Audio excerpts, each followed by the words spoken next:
hits for the bench. Extra attacker coming on to even things up. To the net, Albertson scores! The Extra Attackers Podcast with Maude and Jordan.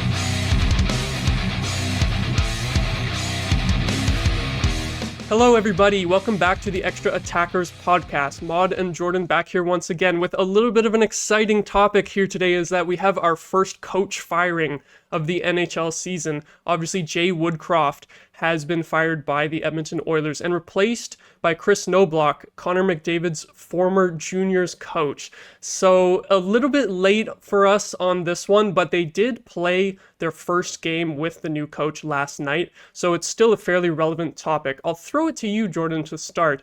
What do you think about Woodcroft being let go and who they decided to bring in? I think this is one of the most interesting early season coaching changes I've seen in a while, mostly because 99.9% of the time when you see a coach firing, the fans were clamoring for 2 years before it even happened to have this coach fired. Mm-hmm. This is one very specific instance I don't see a lot where every single Oilers fan seemed to react to this negatively. Like, why are you firing Woodcroft?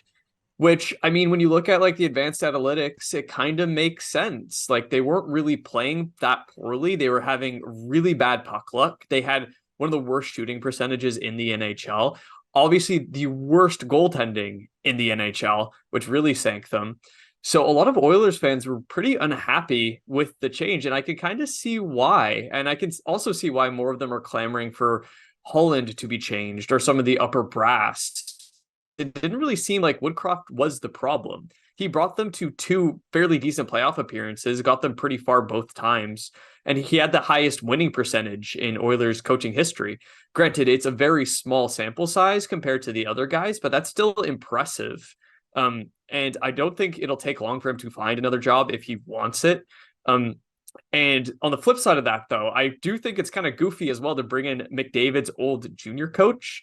I think he deserves the opportunity based on what I've heard in the stats I've seen from him coaching. He seems like a good coach. Like it's not like a bum that they're taking up here, but just the narrative of having McDavid's old coach, it's kind of like a LeBron moment, you know, and people make fun of him for that. And at least LeBron has several championships. I don't know what McDavid has yet. And obviously he's an amazing player, best player in the NHL, but can he make these kind of calls? Like I'm speculative that he is, but it really seems with Jack Johnson being the head of the Oilers right now, with being his former agent, and now you have his former coach. It really seems like you're trying to insulate McDavid here and be like, you should stay because we're going to adapt the situation to you. And is that the right call? I don't really know. I think it's an interesting discussion, but yeah, that's a pretty high level summary of what I think. What do you think, Maude? Yeah, the LeBron comparison, I would say the one difference is that LeBron it probably is going to the teams that he plays for and being like, you need to do this, you need to do this, you need to trade for this guy, and so on. Whereas in this case, it sounds like McDavid was pretty surprised by the decision to get rid of Woodcroft, and even though the team's record was obviously awful. Ryan Rishaug was reporting, he said McDavid looked pretty shell-shocked today, said he woke up to a text message like everyone else yesterday that he didn't know that the coaching change was coming. And the same was with Draisaitl too. So it sounds to me like they didn't really talk to the players about this beforehand, and I think part of that might be why they decided to bring in McDavid's old coach, because they didn't ask McDavid whether or not like he thinks they should make a coaching change, or if he thinks that the coach has lost the room or anything, and they're just like, all right, we need a scapegoat for the bad start, so we're going to do the coaching change, and then we'll try to like soften the blow a little bit, you know, by just bringing in someone that McDavid likes. And anyway, I feel like it's a bit of that type of situation. Yeah, that wouldn't surprise me. I did see the clip on Twitter, and I saw a bunch of Oilers fans claiming that McDavid was lying. Oh, yeah. in the tweets saying like, yeah, that obviously isn't true.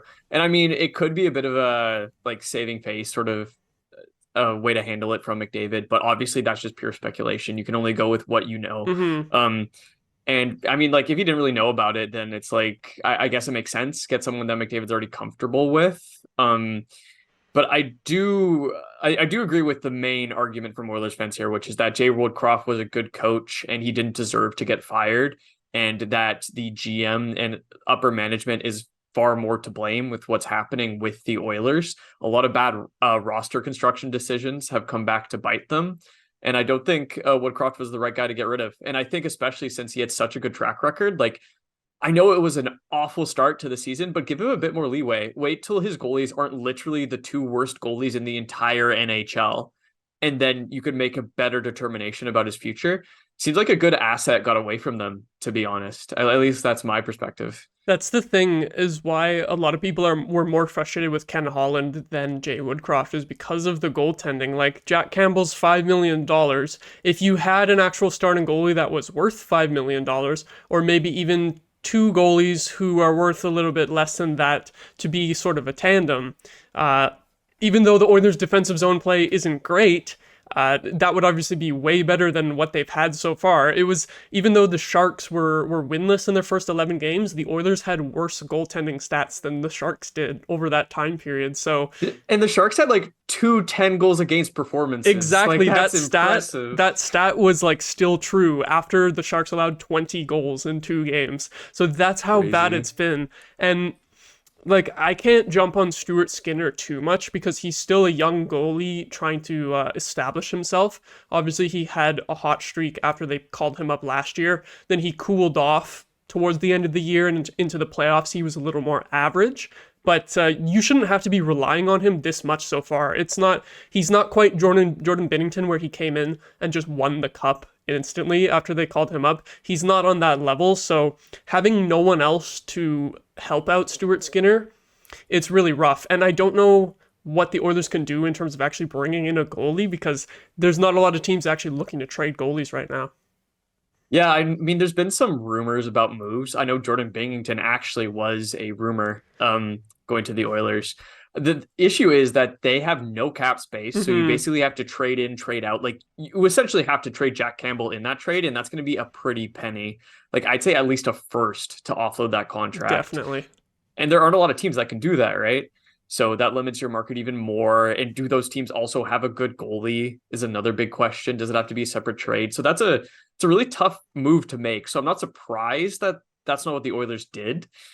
But this is something that you could have probably fixed in the offseason, at least how I see it. You could have maybe reallocated money to take like a flyer, like maybe even like someone like Cam Talbot, who you could have had for 1 year, $1 million, right? Like, it's not going to break the bank, but there's upside there. Something like that would have been good.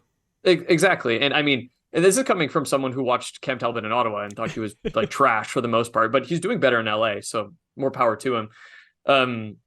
So there were other ways to handle this. They could have handled this previously. And the fact that they're in a bind now was completely their fault. And because of that, like I said before, they lost a good asset, which was their coach. Didn't really seem to be the problem. It's just kind of mind-boggling to me that they didn't try to touch the goaltending at all, especially with how volatile Stuart Skinner could be as a rookie, like you said. So I don't know. It's kind of rough watching Edmonton right now, especially with all the expectations that were placed on them before the season even started. It's the biggest tire fire in the NHL right now. And I would say that those expectations are pretty much still intact despite the horrible start. Like, from here on, in the last 70 games or so, they got to win at least 40, maybe more. So they're going to have to go on an insane run from here on out if they even want to get into a wild card spot. I mean, luckily for them, some other teams in their division are struggling, like Seattle and Calgary are also doing poorly. Only Vancouver is the real surprise team, and maybe Anaheim in the division. But the Oilers are so behind the 8 ball. And I was looking at when Woodcroft was hired, the run that they went on to get into the playoffs that year. After Woodcroft was hired, they went 26-9, which is probably similar to the pace that they'll have to go on to make the playoffs from this point out with the new coach. So, like, can they do it again? Can McDavid and Draisaitl work their magic? Especially with McDavid has looked a little off so far this season. I think he's probably still dealing with that lingering injury too. Yeah, I would know. I have him on my fantasy team, so it's been disappointing to say the least. Other players have helped, but he hasn't been great. Yeah, I don't know what Edmonton really does from here. I guess you just hope that the new coach injection gets you a good streak right off the bat, and then that 40 wins that you need isn't so insurmountable. Like, you string together a couple good winning streaks, but it's a lot of ground to cover. And I think they need more to cover it. I think they do need goaltender help, and I don't see that in the cards. So even though those expectations, like you said, are still intact, it's tough to see where they go from here overall. Yeah, that could be the one benefit to hiring McDavid's former junior coach is just, okay, the roster you can't do much with because of the cap space at this point, so you might as well get a coach that can hopefully get the best out of McDavid and hopefully also Draisaitl and just have them like absolutely go off for the rest of the season. Hopefully Knoblauch can get them doing that. It was a pretty good result in their first game last night against the Islanders, although I do have to say it was a really boring game, especially that second period, which is what you would expect against the New York Islanders. But they're such a defensive team that the fact that the Oilers only held them to 1 goal, like I'm not super impressed yet. They've got a rematch with Seattle coming up, and then they play the Lightning, the Panthers, and the Hurricanes. So I think that's going to be a pretty tough road trip, and that's really where we're going to see if the new coach bump is taking into effect, because I feel like that first game, even though it was a success, it's a little bit hard to judge against a team that basically just can't score in the Islanders. Yeah, and I mean they're having their own issues right now. Like I've heard about their own chanting for firing the coach, and Casey Cizikas came out with a pretty strong quote with his opinions about the fans doing that. So they're going through their own like personal hell. So yeah, I don't think it's that big of a win on the grand stage. I think, like you said, you got to look through to that next series of games against the Carolina, the Floridas, teams that are actually doing quite well. Can they be suppressed by Edmonton, or can Edmonton just outscore them? That's what we'll have to see. And our next topic for today is some fresh news from this afternoon.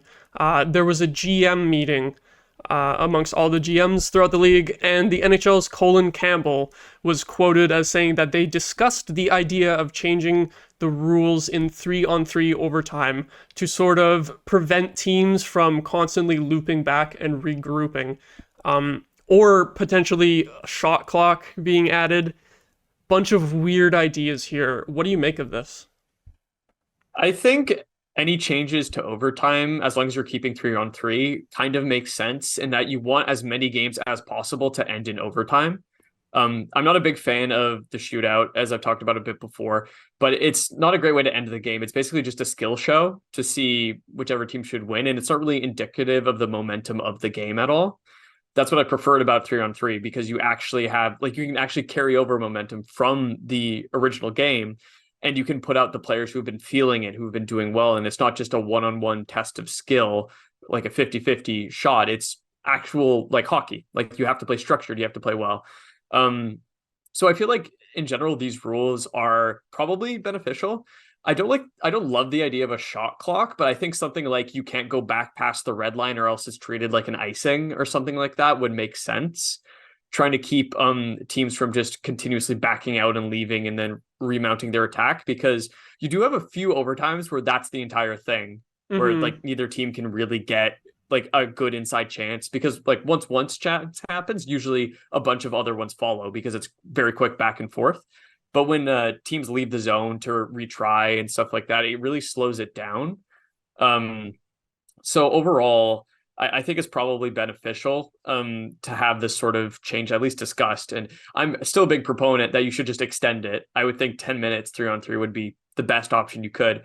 But I think those rules in a vacuum, they make a lot of sense. And I think with the goal of seeing more games end in overtime, they could get you closer to reaching that goal. So I generally think positively about them. But yeah, what do you think, Maude? I agree that I think they should probably just leave things how they are, except for extending it to a 10-minute period instead of 5.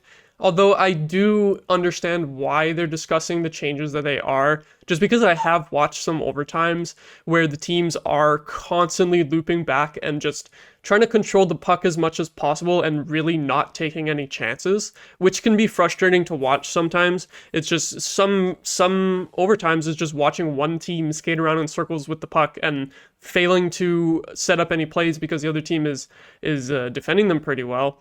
So I get why they're trying to implement these changes, but I think about, like, for example, if you have the halfway line rule, and then say someone like the puck carrier is getting pressured right around the halfway line, basically they could either shoot it in and hope that their forward or their teammate can go get the puck or give up possession, or they might just skate over the line and take the face off. And I feel like we don't want more whistles in 3-on-3 OT. They could also make it that if you go back over the line on purpose, then it's a penalty. But then there could also be scenarios where they didn't really mean to stick handle over the line or something like that, or they were trying to keep it over the line, and they accidentally put the puck a little bit over, and then the ref is like, oh, you went back too far, and they get a penalty. Fans would be mad about that too. So I don't know about the logistics of these changes. I feel like I wouldn't want to see a bunch of whistles in 3-on-3 overtime from the teams taking them back. Like, I feel like you would have to sort of penalize it so that teams couldn't just take the whistle and hope that they win the draw. But I feel like that could also cause problems too.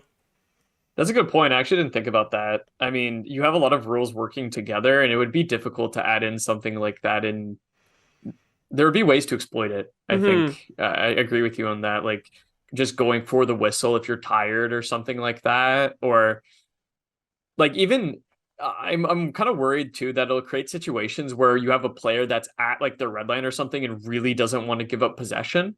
So they get stripped at the red line, creating a chance the other way, because it's kind of like, what are you supposed to do in that situation? You'd basically have to shoot it in, right? And exactly. Then maybe your teammate will get it, but more likely the other team will, and then you've lost possession either way, which I guess that could help in terms of creating a counterattack the other way, but not necessarily going to create obvious offensive chances, because if you're at the red line when you shoot it in and the other team gets it, you're back. You have defensive numbers coming back. So I don't really know how that would improve like offensive chance creation. Yeah, and I guess you kind of run into the exact same problem as looping around, because you would just have a bunch of teams where it's just dumping once they got too tired. Exactly. So you'd kind of have the same thing. I mean, I think probably a shot clock, like in this case, might make the most sense, but I don't love the idea of a shot clock, because I would find it like in a game like basketball where it's very structured between halves. Like if you're on one side of the court, you're essentially just attacking. And if you're on the other side, you're defending. Hockey's like more fluid. It's way more fluid. So I would have a lot of trouble, I think, as a hockey player, keeping in mind, okay, I got to shoot it by this time. Like it's got to happen now. And if they were able to keep track of it well enough in their heads, they would just fire a slap shot from the neutral zone to prevent the play from stopping, right? That's true. Or it would just mean that a bunch of teams try to execute a bunch of low danger chances just to extend their time in the offensive zone. Yeah. Which, I mean, the best part about 3-on-3 is the high danger, like breakaway 2-on-1 chances that you see back and forth. So I feel like what we've already said, like just extending it would get that the most, because you also get the players more tired, which means there's more rooms for error, right? Like, I understand that it's super tiring to play 3-on-3, and a lot of teams are tentative of it being extended, because then you might have a game the next day where you just like gashed yourself on a 3-on-3 overtime period. But at the same time, these are NHL players. Like, I don't think it would be that big a factor if you just extended it 5 minutes. And I think the amount of games that would actually make it that far is minuscule to what some people would expect. So I think that's the most obvious change. I think changing the rules might be very convoluted, and they might create unintentional side effects that you'd want to avoid. So yeah, I'm in general in support of making the game end on 3-on-3 OT, but getting to that result, it's a fine line. I agree. It's something that I like that they're looking into, but I don't know if these proposed solutions will necessarily be the best. I'm open to seeing it happen, open to seeing those changes happen, but I don't think it would just like automatically fix the problem of 3-on-3 occasionally being kind of just a slow possession battle. But from there, a player who I remember being quite good at 3-on-3 OT is one of our next topics here today, is Patrick Kane, who has been rehabbing an injury all summer and into the beginning of the season. Rumors are heating up that he might be signing soon, maybe in his hometown of Buffalo, or maybe even the Florida Panthers. I guess, which one do you want to talk about first? I mean, I guess we should start with Buffalo, because I think that's probably the biggest team. Nice segue, by the way, Maude. That was brilliant. I think it makes a lot of sense for Buffalo. Like they talked a lot in the offseason, or at least I saw Buffalo fans talking about how they just needed another top six forward as well to shore up their depth. And they have a lot of young players on that roster, which I think incurs a lot of streaky play. So if you have like a bona fide star like Kane come into your lineup and contribute, that takes a lot of pressure off of rookies. It gives you more depth offensively. I think it would solve a lot of issues in Buffalo right now, or at least help things.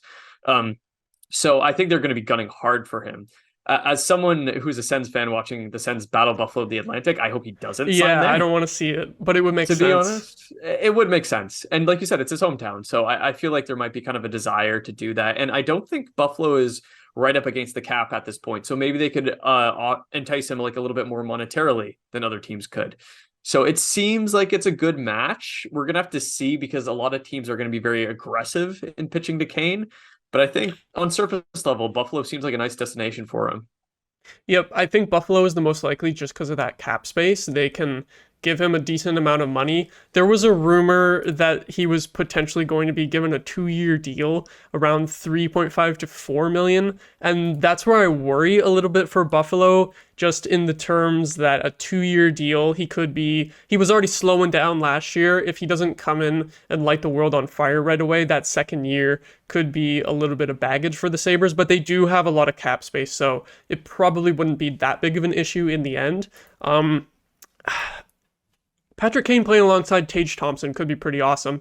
I do have to say that the timing just didn't really work out for this, but if he could have stayed in Chicago or went back to Chicago, which it doesn't sound like they're interested in bringing him back at this point, it would have been awesome to watch Kane play with Bedard. I feel like that would have been such a good matchup. We're seeing Bedard starting to score all these goals now, and if you had Patrick Kane setting him up, the like veteran Hawks legend, I guess former Hawk legend at this point now, because he's not going to be coming back. If he was alongside the new potential Hawks legend, I think that would have been a really cool story. But otherwise, I think the homecoming to Buffalo is an awesome story too, and they have a lot of talent that he can play with there as well.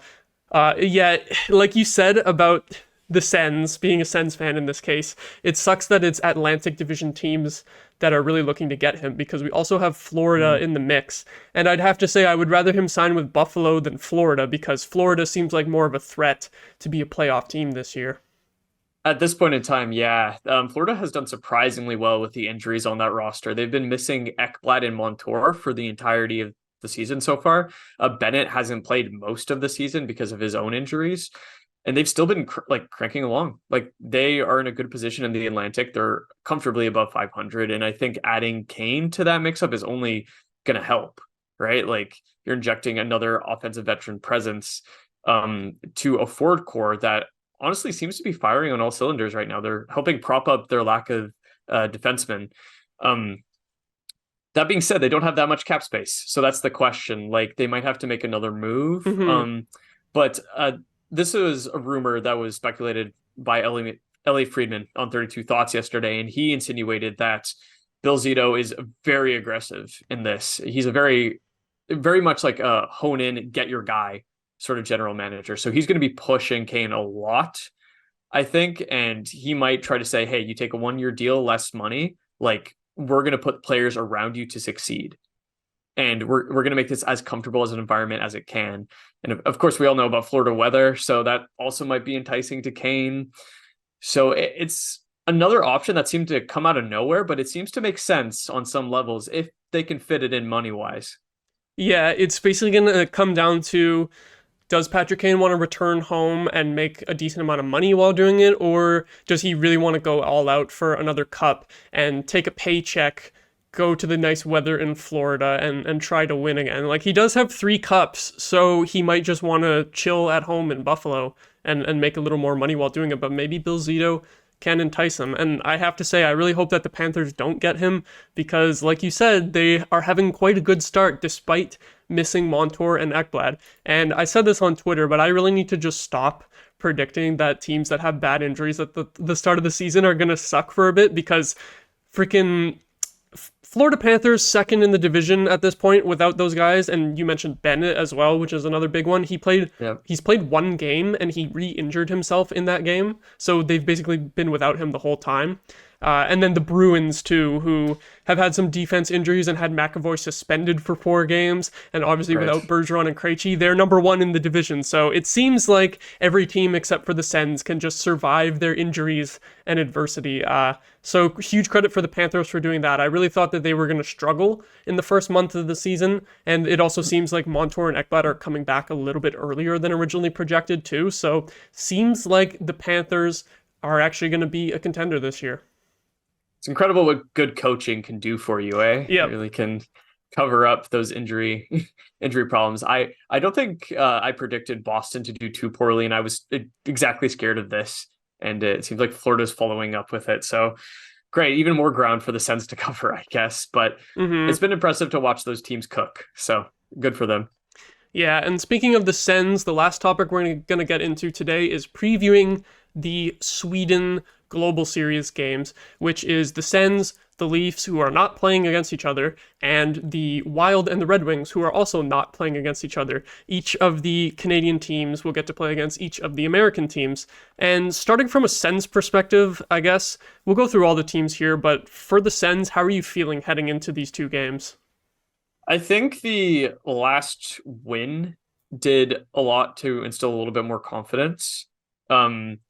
It sucks because it's so ebby and flowy with this team. Like they'll win one game and you can see that potential, and then they lose another game and it's just brutal. Like it's incredibly bad. Their defensive coverages are always blown. They're not clicking at all offensively. But then they'll come in and get a win and give you hope. I think their opponents, I think they're playing Minnesota and Detroit, right? Yep. I feel like you have to get a win against Detroit, and Minnesota has not had a good start to the season. So you got to show that you're the better team in these next 2 games, frankly. Like you got to come out swinging with your offense. You got to play responsible defensively. And I know the Sens have had injuries, but guess what? Everyone does. Make up for them. Coach properly. Make the players that aren't supposed to be there better. And I mean, hopefully that's the case. I do find it weird. I do want to mention that the Sens are part of the Sweden trip altogether, to be honest. I thought it would have made a lot more sense to do a Germany trip and have more Seider and Tim Stützle play each other. Yeah. But I guess Antoine Forsberg is from Sweden, so that helps. And of course, you have Eric Gustafsson, Philip Gustafsson on Minnesota, who is an ex-Senator, who is also Swedish. Not having a great start to the season, but you might just need the time to rev up. Minnesota altogether hasn't had a good start, so maybe it's just the team not playing well in front of him as well. So it's going to be interesting. A couple games for each team that's playing there, and I do really like the fact that they are playing in a European country. I think bringing NHL games to areas where hockey is still big, but obviously NHL teams cannot play there because of just the infrastructure challenges that come with it. I think it's really important, and it helps fan engagement and things like that. So overall, it's positive. I definitely think we are going to see like a Germany Global Series in the future, because you just send Ottawa and Detroit again. If they agree to it again, they might want to take a couple years off from doing it and, losing out on some home gate revenue for a couple years. But then you can bring both of them in and then bring in the Oilers as well for Draisaitl. Have those 3 teams. I don't really think there's a good 4th team option for German players. Is Nico Sturm on like San Jose now? I can't remember. Yeah. Oh my God. Bring the Sharks. But you could still make that work with 3 teams. Just have them each play each other, and then that's still still 2 games, right? Yeah, that would make sense, and that would be a great showcase. Like literally the 3 best German players in the NHL right now.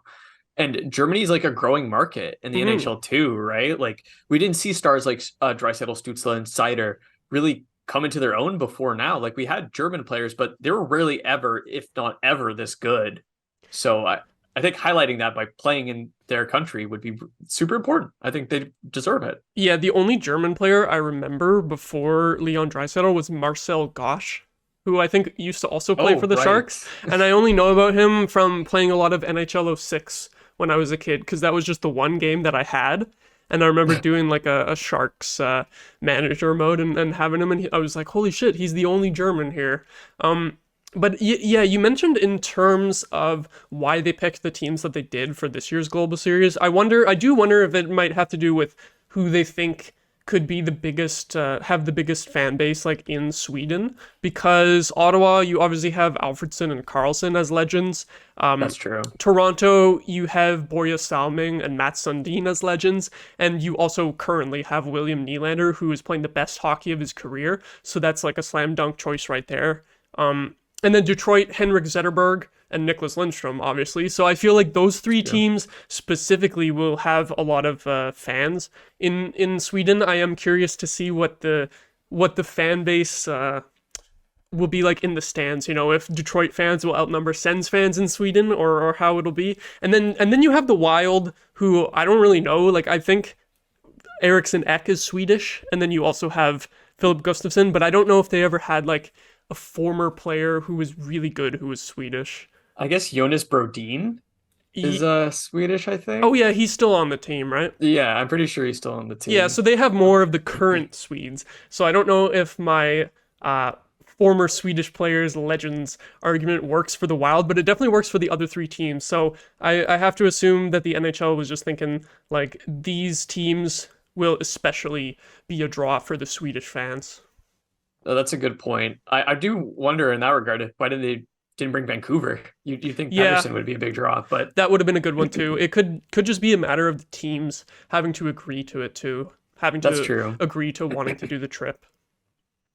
Yeah, that's a good point, because it does take a lot of time out of your schedule for travel, and you also have the lost home dates, like you said, which is going to be super palpable to a lot of teams. Mm-hmm.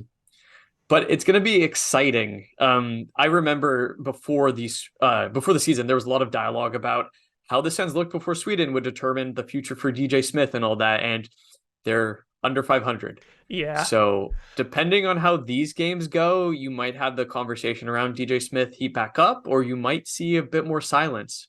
All I know is there's a new hot head coach on the market, and maybe that pushes a decision in the coming days. We'll see. Yeah, I think if the Sens lose both of the Sweden games, I think you definitely have to look into making a coaching change at that point, despite all of the players backing DJ Smith and Steve Staios being hesitant about a coaching change. At that point, your record would be 6-9, which is just quite bad.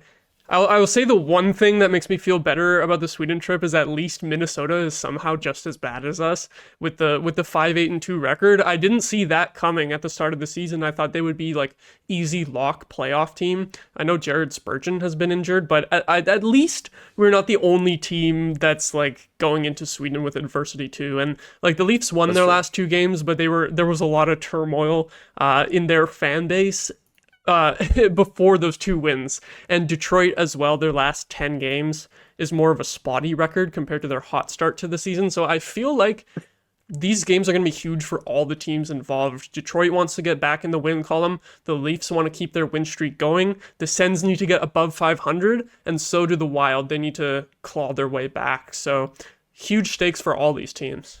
Oh yeah, a lot of interesting storylines over there. It's going to be fun to see them develop. Maybe Detroit can find DeBrincat when they're over there. He's been in oh for my a little while now, so maybe they'll pick him up there. Yeah, there's a missing cat in the state of Michigan. There's please help me find my cat signs up all over. Exactly. But yeah, I do find it crazy too that Minnesota hasn't been better. I thought they had a good roster construction, but you know, that's hockey isn't a science. You can put all the best players together, and sometimes they just don't perform. And as we see with Edmonton. Exactly. That's the perfect example. But this sort of trip just kind of compartmentalizes everything and lets us look at these teams in a totally different environment to see how they're going to respond. All these teams are going to have like issues with jet lag, with the hour difference and things like that. So it's going to be interesting to see how they develop. And when we do our podcast after the Sweden trip is over, I feel like there's going to be a lot of interesting talking points from it. Mm-hmm. Yeah, there could potentially be huge fallout from that. If Minnesota does horrible, if Ottawa does horrible, there's going to be a lot of questions for both those teams. Maybe Detroit stays hot, maybe the Leafs stay hot, or again, if the Leafs do bad too, then it's such a roller coaster with the Leafs. They win a couple games and everyone's super happy, or then they lose a couple of games in strange fashion, and then it's the end of the world over there. So there should be a lot of talking points coming out of Sweden. That'll probably be the focus of our next episode, I would think. Yeah, I would assume so, especially if Toronto loses both games. Mm-hmm. Oh yeah, and then everyone's going to be talking about it. it's too bad that we won't be getting another Sens and Leafs matchup during this Sweden series, but I thought they might do that, but I guess they really want the Battle of Ontario revenue. I'm not surprised. for sure, especially the home games for Ottawa, because I know that both of the Sweden games for Ottawa are considered home games, and it might be the same for the Leafs too. So the Sens weren't going to give up that Leafs fan revenue. Definitely, yeah. God, if you've ever been inside the Sens arena during a Leafs game, it's vile. Oh, It's man. horrific. It's I've done it horrible. once. I don't know if I'll do it again. Yeah, I did it at the end of last season, and we didn't even score, so I didn't even get any moment of like happiness during that, and it was just constant go Leafs go chants, and then you could kind of hear Sens fans trying to cut in, or if it would start as a go Sens go chant, it would get drowned out so quickly that for me, I'm not much of a cheerer and a chanter. I felt like there's no point in even trying to join in on the chants because we were just so outnumbered. It was brutal. So, but Yeah. the Leafs fans provide lots of revenue to our team for those games. So obviously the team wasn't going to give that up. Yeah, I'm not surprised. But yeah, I think that's where we'll leave it for today. Pretty interesting storylines heading into the weekend. I have to say, I'm glad the Leafs have a game that starts at 8 a.m. Eastern, and I'm so glad that the Sens don't have one that's that early because my sleep schedule would not be vibing with that. I was looking at that and I was like, oh God, the Sens game is at Thursday at 2 p.m. and then Saturday at 10 a.m. And I was like, I'm glad it's not 8 a.m. like the Yeah, Leafs game. it apparently could have been worse, but yeah, very excited for that. Hopefully we can be a little more optimistic about the Sens after Sweden, but who knows at this point. It's going to be lots of stuff to recap on next week's episode after the whole global series, and I'm sure there will be plenty more news around the league to cover as well. So if you enjoyed and would like to see more, subscribe. You can also follow us on Spotify as well. All of our episodes are there too. Leave a like on the video, share this around if you enjoyed. Thanks for watching or listening, everyone. Take care, everyone. Have a nice day.